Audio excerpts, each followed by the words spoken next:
जी हाँ, कुछ पक तो रहा है, क्या पक रहा है ये नहीं पता। खिचड़ी है कि कुछ और है, कब बनेगी ये भी नहीं पता, लेकिन चल जरूर कुछ न कुछ रहा है।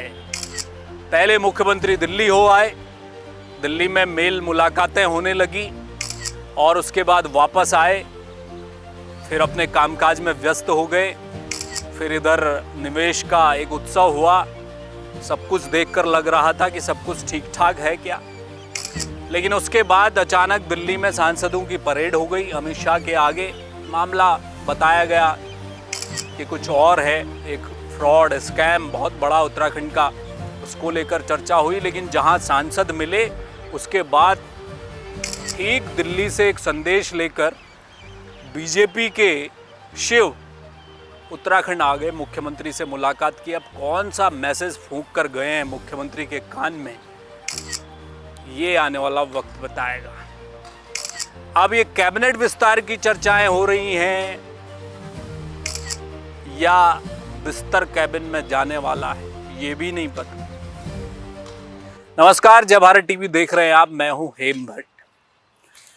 कुछ दिन पहले मुख्यमंत्री दिल्ली पहुंचे अचानक। दिल्ली जाते रहते हैं मुख्यमंत्री पुष्कर सिंह धामी, लेकिन इस बार जब दिल्ली गए तो मुलाकातें कुछ अलग तरह से हुई। तस्वीरें जो सामने आई वो पिछले दिल्ली दौरे से अलहदा थीं। प्रधानमंत्री नरेंद्र मोदी से मुलाकात हुई, केंद्रीय मंत्रियों से मुलाकात हुई, राष्ट्रीय नेतृत्व से भी कुछ लोगों से शायद मुलाकात हुई, तस्वीरें भी सामने आई और लगे हाथों लोकसभा के जो अध्यक्ष हैं ओम बिरला, उनसे भी मुलाकात करके आए। तो लगा कि क्या ये मिलने मिलाने का वक्त आ गया क्या। पर मुख्यमंत्री तमाम योजनाओं से जुड़े हुए मुद्दे लेकर गए, प्रधानमंत्री के सामने भी रखे, तमाम केंद्रीय मंत्रियों के सामने भी रखे, उत्तराखंड के विकास से जुड़े हुए मसले बताए गए। और यहाँ तक तो सब ठीक चल रहा था, लेकिन ठीक उसी वक्त मुख्यमंत्री के जो राजनीतिक गुरु हैं, पूर्व राज्यपाल मुख्यमंत्री भगत सिंह कोश्यारी भी दिल्ली में मौजूद थे और उन्होंने मुख्यमंत्री प्रधानमंत्री से मिल रहे थे और भगत सिंह कोश्यारी अमित शाह से मिल रहे थे। तो ये जो खिचड़ी बनती हुई दिखाई दी, इसने फिर चर्चाओं को गर्म कर दिया और उसके बाद मुख्यमंत्री देहरादून लौटकर आ गए और उसके जस्ट बाद उधम सिंह नगर में एक भव्य आयोजन हुआ निवेश को लेकर। केंद्रीय गृह मंत्री अमित शाह उसमें पहुंचे, बड़े अच्छे भाषण हुए। ये कहा गया कि मुख्यमंत्री की पीठ थपथपाई गई है, सब कुछ ऑल इज वेल कहकर चले गए हैं अमित शाह। सब कुछ ठीक लग रहा था और मुख्यमंत्री भी अपने कामों में व्यस्त हो गए। इधर कभी रोपाई तो कभी भुट्टा भूनते हुए मुख्यमंत्री ठीक ठाक नजर आ रहे थे। लेकिन इसी बीच दिल्ली में सांसद पहुंच गए अमित शाह के पास। मुद्दा था LUCC का, एक स्कैम जिसने पूरे देश को हिलाकर रख दिया। वही नीरव मोदी, विजय माल्या टाइप फ्रॉड, करोड़ों का चूना लगाकर देश की जनता को भगोड़ा गायब। कहाँ बैठा है, दुबई में है कि सिंगापुर में है, कहाँ है कुछ नहीं पता। लेकिन यहाँ जो एक चिटफंड कंपनी खोली, एक समिति बना ली, कोऑपरेटिव सोसाइटी बना ली और उसके आड़ में तमाम पहाड़ों में गरीब लोगों के पैसे बनाकर फरार हो गए। अब जिन लोगों को पकड़ा है 30-40 बताए जा रहे हैं जेल में हैं, लेकिन वो सारे लोग ऐसे हैं जिनको लालच दिया गया, अच्छी सैलरी का लालच दिया गया। लोग आकर इस चिटफंड कंपनी से जुड़ गए, किसी को एरिया मैनेजर बना दिया, किसी को MD बना दिया, अलग अलग पद दिए गए। और उसके बाद जो लोग, जो बेरोजगार युवक युवतियां जुड़े, उन्होंने अपने रिश्तेदारों को, लोगों को, जानने वालों को कहा कि भैया वही 21 दिन में पैसा डबल टाइप योजना है, निवेश होगा खाड़ी देशों में, तेल कंपनियों में, तमाम जगहों पर, और आपको दोगुना पैसा मिलने वाला है। लोगों ने पैसे लगा दिए। 2017 से फ्रॉड चल रहा था, सरकार की नाक के नीचे सब कुछ हो रहा था, किसी को हवा नहीं लगी और लोगों का करोड़ों रुपया डूब गया। अब जो मुख्य आरोपी है, जो सरगना है, वो कहीं बाहर है, बाकी लोग जेल में हैं। तो इस समस्या को लेकर ये सांसद दिल्ली में अमित शाह से मिलना बनता है। बड़ा मामला है, क्या कुछ हो सकता है, उसे वापस लाया जा सकता है। इसके लिए तो मुख्यमंत्री स्तर पर कुछ होगा नहीं।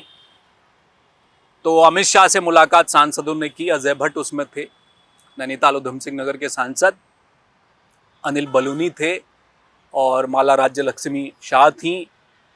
इन तमाम लोगों ने, त्रिवेंद्र सिंह रावत थे हरिद्वार से सांसद, अमित शाह से मुलाकात की। लेकिन तस्वीर जब सामने आई तो चर्चाएं ये होने लगी कि अब ठीक है, चिटफंड घोटाला हुआ है, उसको लेकर चर्चा हुई होगी, लेकिन कितनी देर। उसके बाद तो अमित शाह ने पूछा ही होगा सांसदों से कि भाई क्या चल रहा है उत्तराखंड में, सरकार कैसी चल रही है, सब कुछ। अब वो क्या बोलकर आए हैं, अब वो ही जाने सांसद। लेकिन जैसे ही ये तस्वीर सामने आई, कुछ हलचल होने लगी। पीछे से राष्ट्रीय नेतृत्व ने अपना एक दूत, बीजेपी के शिव प्रकाश, जो केंद्रीय सह संगठन महामंत्री है, वो देहरादून आ गए। मुख्यमंत्री से उनकी मुलाकात हो गई और मुख्यमंत्री से कुछ बातचीत हुई। क्या बातचीत हुई ये भी नहीं पता। तो मिलना मिलाना हुआ और कान में जरूर दिल्ली वाला संदेश कोई फूंक कर गए हैं। अब ये कैबिनेट विस्तार को लेकर हो रहा है सब कुछ कवायद, इस बीच जो तेज नजर आ रही है, क्योंकि विधानसभा का सत्र होना है, वो भी भराड़ीसैंण में प्रस्तावित है, वहीं होना है।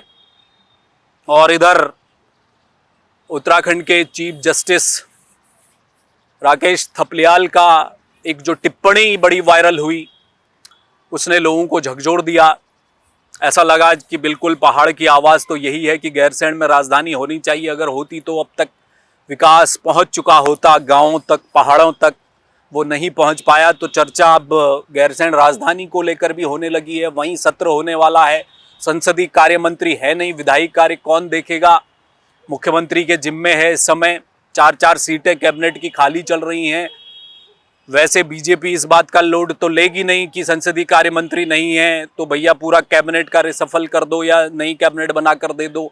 अभी तक तो दी नहीं, तो हो सकता है सुबोध उनियाल को मिल जाए कि आप संभाल लीजिए सत्र के दौरान, या फिर कोई और मंत्री, सतपाल जी महाराज होंगे कि कोई और होंगी, रेखा आर्या होंगी, जो भी होगा मुख्यमंत्री देंगे जिम्मेदारी कि आप देखिए, सदन में सरकार की तरफ से जवाब दीजिए। लेकिन अगर फुल फ्लैश मंत्री होता तो फायदा मिलता, वो अपना होमवर्क अच्छे से बेहतर से करके आते और सरकार का पक्ष रखते विपक्ष को जवाब देने के लिए सहूलियत होती। लेकिन मंत्री है नहीं, तो क्या कैबिनेट विस्तार को लेकर कुछ चर्चाएं हो रही हैं, क्या उससे पहले कुछ हो जाएगा, होने वाला है। देरी लगातार हो रही है। अगर मुख्यमंत्री चाली चलाई 50-50 विभागों का जिम्मा लेकर बैठे रहेंगे, कैसे काम करेंगे। इधर पंचायत चुनाव भी चल रहा है, फिर 1 साल बचा है वित्तीय वर्ष अगला, फिर तो 27 में विधानसभा की लड़ाई है। और मुख्यमंत्री अगर मजबूत नहीं होंगे तो उस चेहरे पर जब चुनाव में जाएंगे तो क्या करेंगे, और मुख्यमंत्री मजबूत कैसे होंगे। वो 50 विभाग अपने पास रख लेने से मुख्यमंत्री मजबूत नहीं होने वाले। मुख्यमंत्री के कम से कम 3 लोग तो सेट हों कैबिनेट में, मजबूती आए, मिल बांट कर जरा काम हो, कार्यकर्ता मोबिलाइज हों। एक मंत्री के पीछे सैकड़ों कार्यकर्ता हैं, वो सब कुछ चाहिए था, लेकिन हुआ नहीं अभी तक। तो मुख्यमंत्री को क्यों कमजोर रखना चाहता है राष्ट्रीय नेतृत्व, सवाल ये भी है।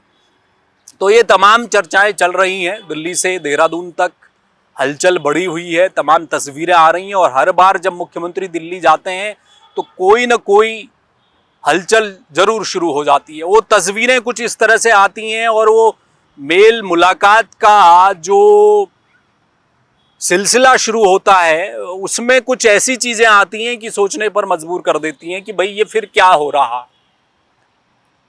अब देखना ही है कि इस बार, इसीलिए हम कह रहे हैं कि ये जो पक रहा है वो पक तो रहा है वो, लेकिन क्या पक रहा है, कब तक पकेगा और क्या बनकर सामने आएगा, ये कहना बड़ा मुश्किल होता जा रहा है। उस पर रखेंगे नजर। हलचल राजनीति की उत्तराखंड में जारी है। बहुत शुक्रिया। देश और दुनिया की तमाम छोटी बड़ी खबरों के लिए आप देखते रहिए जय भारत टीवी। मुझे दीजिए इजाजत, किसी और मुद्दे पर आपसे मुलाकात करूंगा, तब तक के लिए नमस्कार। आप देख रहे हैं जय भारत टीवी।